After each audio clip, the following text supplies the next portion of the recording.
Bank की दादागिरी बिल्कुल नहीं चलेगी, कभी नहीं चलेगी। अगर आपने मेरी इन बातों को ध्यान से समझ लिया तो आपके एक गलती की वजह से बैंक का मैनेजर और रिकवरी एजेंट आपको परेशान करते रहते हैं।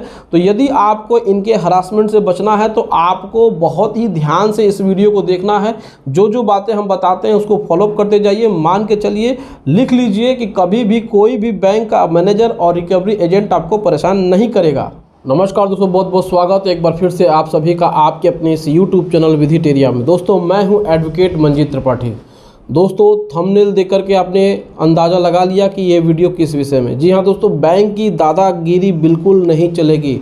बैंक की कोई भी बदमाशी, कोई भी चालाकी, कोई भी हरासमेंट काम नहीं करेगा सिक्योर्ड लोन में। दोस्तों, अगर आपका कोई भी सिक्योर्ड लोन है और बिजनेस लोन है और प्रॉपर्टी अगेंस्ट लोन है, यानी कि आपने अपनी संपत्ति को गिरवी रख करके, मॉर्गेज रख करके आपने लोन लिया है, तो आपको डरने की बिल्कुल ज़रूरत नहीं है। यहाँ पर बैंक किसी प्रकार से आपको परेशान नहीं कर सकता है।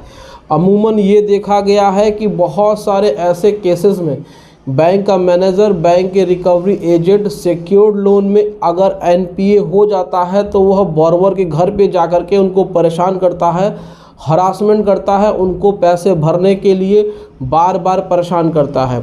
लेकिन आज के इस वीडियो में हम आपको कुछ ऐसी बातें बताएंगे कि जिनको अगर आपने फॉलो कर लिया, अगर आपने उनका इस्तेमाल कर लिया और उसके बाद अगर कोई भी बैंक का रिकवरी एजेंट या फिर बैंक का मैनेजर आपके घर पे आता है तो वो तुरंत उल्टे पांव वापस लौट जाएगा। दोस्तों, मैं कोई बहुत ही खींचतान के वीडियोस नहीं बनाऊंगा। सिंपल सी बात मैं आपको समझाने की कोशिश करता हूं। दोस्तों, सबसे पहले तो मेरा उद्देश्य यही है कि अपने चैनल के माध्यम से जितना हो सके उतना बैंकिंग का हम जितना भी अवेयरनेस है उसको फैलाएं। देखिए, सबसे पहले तो आप समझ लीजिए कि जिस दिन आपने प्रॉपर्टी अपनी मॉर्गेज की बंधक रखी, गिरवी रखी, उसी दिन ये सिक्योर्ड लोन हो गया। आपने सिक्योरिटी दे दी। अगर आपने डिफ़ॉल्ट किया और बैंक का कोई भी रिकवरी एजेंट और मैनेजर आता है, लेकिन यहाँ पर आपको बैंकिंग की नॉलेज नहीं होती है, लोन के बारे में आपको कुछ भी पता नहीं होता है, तो वह आपके साथ मिसबिहेव करने लगता है। क्योंकि यहाँ पे इसके पीछे का रीज़न ये होता है कि आपका अकाउंट जब एनपीए होता है तो मैनेजर के ऊपर प्रेशर होता है ऊपर से कि आपके एरिया में जो भी हमने लोन दिया हुआ है उसका एनपीए हुआ है, उसको आप जल्द से जल्द क्लियर कराइए, नहीं तो आपका जो भी सर्विस रिकॉर्ड है अगर वो ख़राब हो जाएगा तो हम आपको ऐसी जगह ट्रांसफ़र करेंगे जहाँ पे आपको बहुत ही प्रॉब्लम होगी। तो मैनेजर अपने ऊपर का दबाव हटाने के लिए फिर वो बोरोवर को परेशान करता है, लेकिन यहाँ पर बोरोवर को नॉलेज नहीं होता है तो वो जैसा मैनेजर कहता है, जैसा रिकवरी एजेंट कहते हैं, वह उनको मान लेता है। तो यहाँ पर कुछ बातों का ध्यान आपको रखना है और इन बातों को अगर आपने अपनी ज़िंदगी में फॉलोअप कर लिया तो आज का लोन हो चाहे भविष्य में कोई भी आप लोन ले, आप कभी भी परेशान नहीं होंगे। तो ध्यान से इस बात को सुनिए और नोट डाउन करते जाइए, कहीं लिख लीजिए। यह आपके जीवन में और आपके जो भी दोस्त यार मित्र हैं उनके जीवन में इन बातों का बहुत ही महत्व होने वाला है। तो सबसे पहले तो आप बैंक के मैनेजर या रिकवरी एजेंट जब वो आपके घर पे आए, जब आपका अकाउंट एनपीए हो जाता है तो वह आपको डराते हैं, फ़ोन करते हैं सबसे पहले और उसके बाद वो घर पे भी आते हैं। जब फ़ोन पे वो आपसे कहें तो आप सीधे कहिए कि देखिए ये हमारा सिक्योर्ड लोन है और इसमें हमने अपनी प्रॉपर्टी मॉर्गेज की हुई है, हमने यहाँ पर पावर ऑफ अटॉर्नी पे साइन भी किया हुआ है, तो सिक्योर्ड लोन में आप हमसे हमारे दरवाजे पर आकर के पूछताछ नहीं कर सकते हैं। जब आपने प्रॉपर्टी को मॉर्गेज किया है तो मॉर्गेज का मतलब ही यही होता है कि अगर बोरोवर डिफ़ॉल्ट करेगा तो आप उसकी प्रॉपर्टी को नीलाम करके अपना पैसा ले लेंगे। हालांकि इसमें आप अपनी प्रॉपर्टी आपकी नीलाम नहीं होगी, उसको भी हम बताएंगे, लेकिन इस प्रकार के हरासमेंट से बचने के लिए आपको ये बात कहनी पड़ेगी।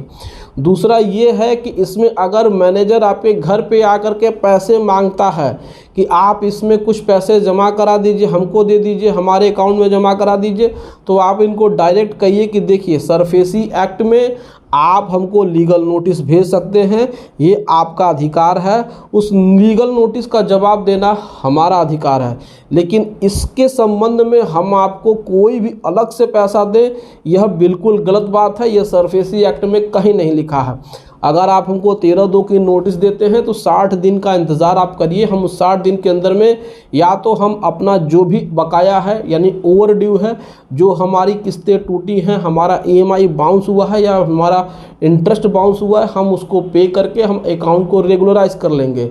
लेकिन इस प्रकार से आप हमारे घर पे रिकवरी के लिए आएंगे तो सिक्योर्ड लोन में आप हमसे इस प्रकार से रिकवरी नहीं कर सकते हैं, धमकी नहीं दे सकते, हमारे घर पे नहीं आ सकते हैं, हमें किसी प्रकार से पब्लिक में आप हमें डिफेम नहीं कर सकते हैं, हमारी बेइज्जती नहीं कर सकते हैं, हमारे घर के लोगों से मिसबिहेव नहीं कर सकते हैं।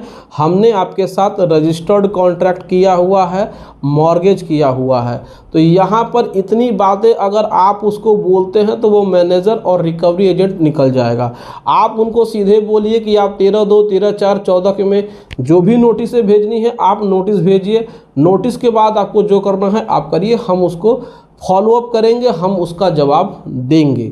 लेकिन अगर यहाँ पर आप ये सोचते हैं कि हमने कहा कि आपकी प्रॉपर्टी बेचने की, तो देखिए यहाँ पे हरासमेंट से बचने के लिए ये बात आप बैंक के मैनेजर से कह सकते हैं। मैंने ये बात इसलिए कही क्योंकि बैंक के मैनेजर के हाथ में ना तो सेटलमेंट की बात होती है और ना ही वह किसी प्रकार से आपकी हेल्प कर सकता है। अब देखिए पूरा का पूरा खेल क्या, हम आपको समझाते हैं।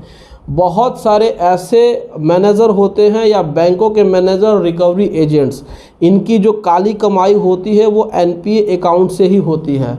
अब आपका अकाउंट डिफ़ॉल्ट हो गया, आपने 10 लाख रुपए का होम लोन लिया या बिजनेस लोन लिया, अब आप डिफ़ॉल्ट कर गए, 3 EMI आपकी बाउंस हो गई, अब आपके पास पैसा बिल्कुल भी नहीं है। लेकिन बैंक का मैनेजर और रिकवरी एजेंट के साथ, बैंक का मैनेजर कभी अकेले नहीं आता है, वो रिकवरी एजेंटों के साथ में ही आता है। तो यहाँ पर बैंक का मैनेजर ये देखता है कि बंदे के पास पैसा अभी नहीं है, तो इसका जो कुछ पैसा है, मान लीजिए कि आपकी EMI 15-20 हज़ार जाती है तो वो आपसे 4-5 हज़ार की डिमांड करेगा, हमेशा EMI से कम पैसे मांगने की डिमांड करेगा, या कुछ EMI 1-2 EMI को भरने की डिमांड करेगा, वो ज़्यादा पैसों की डिमांड नहीं करेगा। वो ये जानता है कि ज़्यादा पैसे का डिमांड करेंगे तो कहीं न कहीं वो फंस जाएगा, तो इसीलिए कुछ कम पैसे वो आपसे लेता रहता है। तो इस तरीके से आपके अकाउंट में वो पैसा नहीं जाता है। अगर आप अकाउंट में अपना पैसा डालते हैं तो हो सकता है कि वो पैसा माइनस हो, लेकिन मैनेजर को आप पैसा देते हैं या रिकवरी एजेंट्स को पैसा देते हैं तो वो सारा का सारा पैसा नुकसान हो जाता है। तो इसीलिए मैनेजर और रिकवरी एजेंट परेशान रहते हैं कि कुछ न कुछ पैसे उनको आते रहें जो एक्स्ट्रा उनके सैलरी या फिर रिकवरी एजेंट के कमीशन से अलग हो। तो इसी प्रकार से आपको वो परेशान करता है। तो अगर आप हमारी इस बात को फॉलो करते हैं, इसको लागू करते हैं, आप बहुत ही दृढ़ता के साथ, आप मजबूती के साथ बैंक के मैनेजर को सीधे बोलिए कि सिक्योर्ड लोन में इस प्रकार से आप नहीं आ सकते हैं, आप रिकवरी नहीं कर सकते हैं, आप नोटिस हमें भेजिए, हम नोटिस का जवाब देंगे। तो इस प्रकार की बातें करते हैं तो मान कर चलिए कोई भी बैंक का मैनेजर या रिकवरी एजेंट सिक्योर्ड लोन में इस प्रकार से आपको हरास नहीं कर सकता है, परेशान नहीं कर सकता है। तो दोस्तों यह जानकारी आपको कैसे लगी आप हमें कमेंट करके ज़रूर बताएं। दोस्तों अगर आपने भी किसी भी बैंक से कोई भी लोन लिया है, सिक्योर्ड लोन हो या अनसिक्योर्ड लोन हो, क्रेडिट कार्ड हो या फिर व्हीकल लोन हो, और आपने डिफ़ॉल्ट कर दिया है, बैंक आपके ऊपर लीगल नोटिस इशू कर चुका है और आप चाहते हैं घर बैठे ही लीगल एडवाइस लेना, तो आप स्क्रीन पे दिए हुए व्हाट्सएप नंबर पे हमसे संपर्क कर सकते हैं और घर बैठे ही लीगल एडवाइस ले सकते हैं। तो दोस्तों वीडियो कैसा लगा आप कमेंट करके ज़रूर बताएं। वीडियो अच्छा लगा हो तो इसे एक लाइक ज़रूर कर दीजिएगा, इसे अपने दोस्तों और रिश्तेदारों में भी शेयर कर दीजिएगा और हमारे चैनल को सब्सक्राइब करके हमें सपोर्ट ज़रूर प्रदान करिएगा। दोस्तों मिलते हैं अगली वीडियो में एक नए टॉपिक के साथ, तब तक आप अपना और अपने पूरे परिवार का ध्यान ज़रूर रखिएगा। Thank you so much. जय हिंद दोस्तों।